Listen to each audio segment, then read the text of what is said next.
Welcome back. So let's drop into something deeper today. Not a technique, not a how-to, just truth.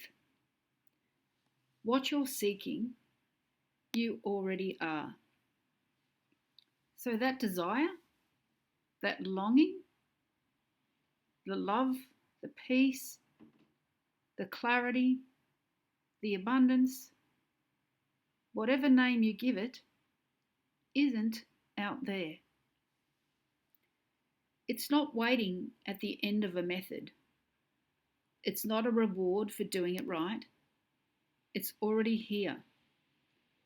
But the mind, in its constant chase, is too busy looking everywhere else to notice. And that's the trap. The moment you're seeking it, you've already placed it outside of yourself. You've created a gap that never actually existed. So let's slow this down. The seeking mind will never find what it's looking for. Not because it's not there, but because the mind is the very activity that says it's not here yet. It's like the eye trying to see itself, or water trying to get wet. The effort to get there confirms you're not there, and you stay in the loop. So most people are seeking from a state of lack. They're trying to feel worthy by doing more, trying to feel loved by being chosen, trying to feel abundant by getting money. But the truth is, you're already whole. And until you rest in that wholeness, everything you try to get just reaffirms that you believe you don't already have it. The real work isn't trying harder, it's seeing clearly. You're not missing anything, you're just misidentifying. So here's the radical shift. Desire is not lack. It's remembrance. It's the deeper you. The I am, showing you what's already true within your field of consciousness. So desire is not meant to show you what's missing. It's revealing a reality that already exists, a version of you that's already living it. But instead of stepping into that version, most people start running after it. They're trying to manifest it. They're trying to align with it. And all that effort just pushes it further out. Why? Because you've placed it in time, in future, in distance. You say, when I get there, then I'll be at peace. But peace was never there. Peace was the version of you who already knows. So the moment you say, I want, you affirm, I am not. And the loop continues. The solution isn't to stop desiring. It's to recognize where the desire is arising from. The part of you that already knows it's possible because it already is. The mistake is thinking your desires come from your limited self. Okay? This means that you're thinking that it's an egoic desire, it's coming from your personality. But they don't. They come from awareness, from the I am. Your mind didn't create the desire. It can't. The mind only recycles past information. Have you ever noticed that? It just constantly is bringing up thoughts of the past or the future, and they just appear. These thoughts just appear that comes from experience. But the real desire, the one that feels expansive and aligned, comes from beyond the mind, from your true self.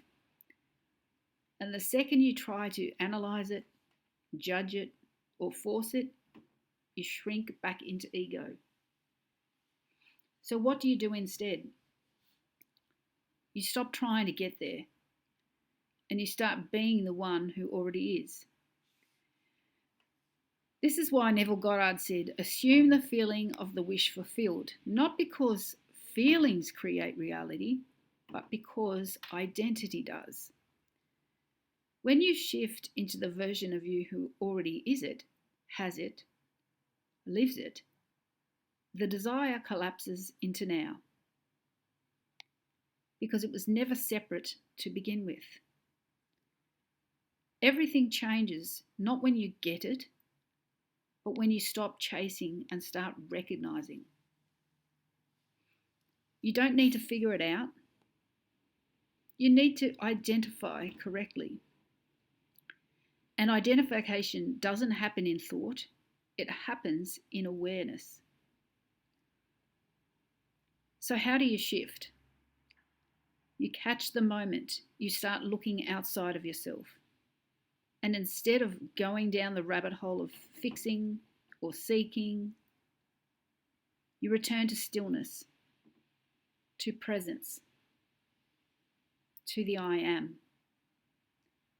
You stop needing to feel a certain way even. You don't need to be constantly happy or positive 24/7. You stop needing the 3D to give you a sign. You stop waiting for something to prove it's working. You don't need evidence. And you just be. You claim it, not by screaming affirmations, but by being the one who no longer needs to prove or pursue. You let go of trying to feel it and step into being it. This is the difference between ego manifestation and true alignment. The ego wants to get, the self knows it already is. So you're not on a journey to gain anything. You're on a journey to remember what was never not you. That's why the seeking hurts. That's why the effort feels heavy. Because it's all built on a lie. The lie that you're separate from what you want. But you're not. There's no gap. There's only awareness. And you return to that. The outer reflects it. You don't become worthy. You don't become loved. You don't become abundant. You remember that you already are. So the next time that you feel the urge to chase, pause. Come back to your I am. Not the one who needs to get there, but the one who already is. That's where the real shift happens. Not in the technique, not in the feeling, but in the knowing. And I'll leave you with this. The moment you stop seeking, you find. Because the seeker was the block. The seeker needs to disappear. And you were never separate. Thanks for listening, tuning in. If you're looking for a one-on-one coaching, don't forget to find my links and jump on a 30-minute clarity call. And I'll look forward to be seeing you on the next video.